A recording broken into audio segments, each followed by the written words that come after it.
Hello and welcome to Frontrunner Motorsport. Today we are looking at the 104th running of the Indianapolis 500. Will Alonso finally win and be declared the first Triple Crown winner since Graham Hill? Or will someone who actually probably deserves it for racing in the series full time win it? Stay tuned and find out.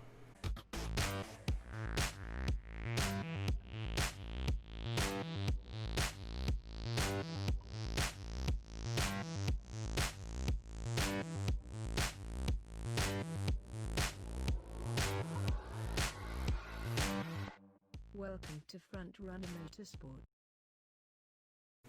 Now, I'm actually recording this before the race has even started. It's currently, I think, just gone 6 PM UK time. The race is starting at 7:30, I believe. But I thought I'd give some pre-thoughts. I haven't even seen the grid. I don't even know who's on pole. I know Alonso's 26th or something like that. I don't think he stands much of a chance from back there. I don't think he stood much of a chance anyway. But I do want to talk about the importance of the Triple Crown because it hasn't been done in so long and by only one person in history. The 60s were a golden era for motorsport in terms of the racing being very exciting, and the drivers all had very strong personalities, very distinct personalities that made them stand out. You don't really get that in modern motor racing.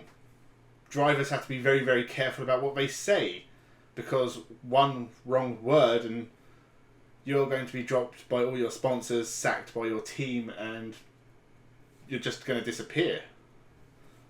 So it may or may not be better or worse, but without the pressure of sponsors and social media, the drivers were more themselves.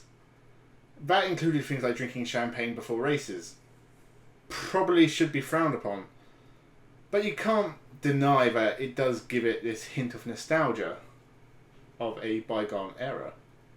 Now, they also saw a lot of their friends die on a week-to-week basis because racing was incredibly dangerous and safety standards are way, way better nowadays. Fatalities are now rare, but still no less tragic. But for a Triple Crown winner, Graham Hill really has to be on the shortlist of greatest race drivers of all time, just because he has a very unique record to his name, winning the Monaco Grand Prix, the Indy 500 and Le Mans, and being the only person to ever do that. The three big marquee races, and you've won them all. That is incredible. To this day, that is still incredible. The sheer logistics of doing that is incredible. I think it's harder nowadays than it was back then to do it. Because Formula 1, you had a 13 race calendar, something like that, 12, 13 races. So you had the rest of the time to fill. So you would often go off and race in the Tasman series before the Formula 1 season started. You'd race in British touring cars, as I've covered on this channel before. You'd race at Indy 500, you'd race at Le Mans. Probably loads of other Formula you could race in as well. A lot of them Formula 2 as well. Nowadays, Formula 1 race drivers not only got 20, 21 Formula 1 races to do, their teams don't really want them to go off and do anything else, because you saw what happened to Robert Kubica, injured in a rally accident, and his career was over. That also meant the team had to find a new driver for that year. So teams are less willing to let their drivers do it. Fernando Alonso was kind of the exception that proved the rule, because he was allowed by McLaren one year to go off and do Indy 500. It didn't work out for him that year either, although he drove very impressively. And that's the thing, if Fernando Alonso does win the Indy 500, either this year or another year, then he vaults near the top of the greatest race driver of all time argument, because in 2020, the sheer logistics of doing this, being allowed by your Formula 1 team to go out and do other events, only Fernando Alonso would be given that. Mostly because of his attitude. It's a good way to placate him, because he does get angsty, as old Fernando. But he is a very, very good race driver on his day. You don't always see the best of him, sadly. And, you know, the fact that he's only a 2-time Formula 1 world champion is pretty shocking considering how good he was. Now, he's coming back to Formula 1 in 2021 with Renault. I don't think he's going to win another championship. I don't know why he really wants to come back. I think his day is definitely gone. But if he comes back with a Triple Crown already behind him, he can do whatever he likes. He could drive around in reverse. He can turn up drunk, pass out in the car and not take the start, and people will still talk about him being the greatest race driver of all time, because it's very impressive what he's done. And if he can top it off with an Indy 500 win, I would be amazed. Now, can I see anyone else ever doing this again? Not really. I can't imagine Lewis Hamilton really lowering himself to go race at Le Mans. It's not what it used to be. And there's no doubting that Fernando Alonso winning it was made easier by racing for the only big manufacturer in it. But he has won it twice, which is pretty impressive. But I still can't imagine Lewis Hamilton doing that. I can't imagine him giving Le Mans a go. I can't imagine Verstappen leaving F1 and doing these races. But if Alonso does win it, then that might push other drivers to do it. And we can have this official Triple Crown. That will mean you have top class drivers going between different race formula, making them all more legitimate along the way. Not that the Indy 500 needs it. It's a very historic race with a very strong background. But a Triple Crown winner in 2020 would really top off the year, I think, in terms of motorsport. I don't think there's a whole lot of other surprises coming our way from the world of cars and exciting racing and crashing and God knows what else. When you look at the championships that are going on, they are pretty much going as expected so far. Formula 1, Hamilton, Mercedes, obvious. Formula E, maybe not so much. Definitely not for me. And when I do my reactions to my predictions video, you'll see why. British touring cars, looks like Turkington's the one pushing ahead. Although I haven't seen today's races, so I don't know how anyone got on. That'll be interesting too. But my one final word on Indy 500. My prediction for the race, just without seeing the grid, so this may be completely fucking stupid. I think Simon Pagenaud to win, and I think Alonso will probably crash out near the middle of the race. We'll see. If I'm wrong, nothing bad will happen. I'm really, whatever. So I will be back. 2 hours later.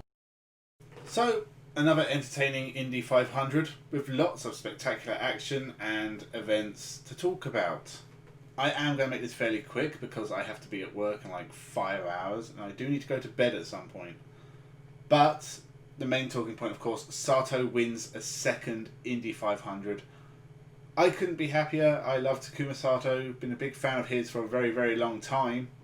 And to see him have success in America is really gratifying as a Formula 1 fan, because Takuma Sato always seemed like one of the nicest guys that could be on the grid. And he's now really successful, and there's nothing else to it. Scott Dixon really looked like he should have run this race. He led over 100 laps, so he's obviously led most of the race. To lose out to Sato, it happens. The race-ending incident with Spencer Pigot crashing into the wall quite heavily, seeing the race end under yellows, it's annoying, but they had to do it really. It would take too long to repair the track, and there's only 4 laps left. So we saw the race end on the safety car, but Sato wins, Dixon second. Rahal and Ferrucci did great jobs. Alexander Rossi looked really, really impressive. I think he's a really great driver. And just as I wrote that down in my notes, he crashed. So that was probably my fault. I jinxed him. I'll take full responsibility. Alonso. I think he ended up 22nd and a lap or two down. And he never really featured. In fact, they barely showed Alonso, which shows how little progress he made. I always thought this was going to be disappointing for him. I didn't see him winning the Triple Crown. It's just, I wanted to illustrate how important the Triple Crown is. Will he come back again? I don't think he'll be there next year. I think Renault won't want him going over there to do... He'd be racing for other manufacturers, and Renault won't want that. So he's not going to be doing it in 2021, and it depends how long he's in F1 again for. If it's 3 or 4 years and he returns after that, then it's up to him. I mean, I'm guessing he's burning the McLaren bridge, so they probably won't be funding him. So I think it depends who gives him a drive, whether he does it again, but I think this was probably the last chance. Which is a shame, but at the same time, he does look a bit like a fish out of water. I really think he should have given Indycar a full season or two. Because I think it's something, you're not racing on ovals all the time, so you're going to have to do...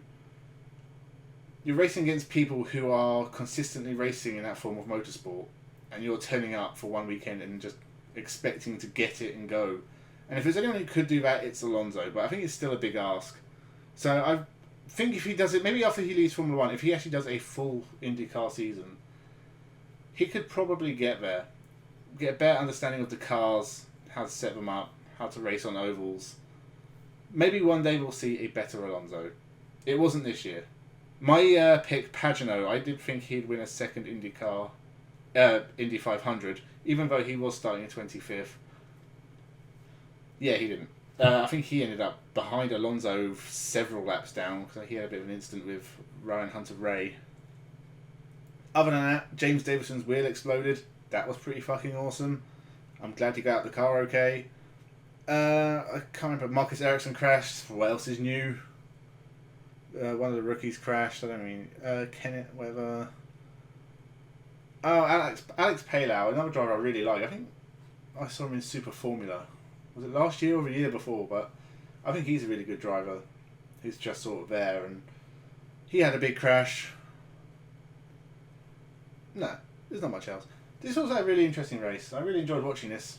I do tend to watch the Indy 500 as highlights normally. For some reason, it always seems to be on when I'm working. Luckily enough, I have today off, even though I'm working very early tomorrow. So I was able to watch it for the first time live for 4 or 5 years, I think. I'm very tired. I do want to go to bed, but it kept me awake enough to watch, and that was cool. As for IndyCar, I don't tend to watch every race. I do watch it every now and again. But this was the first race I watched this year.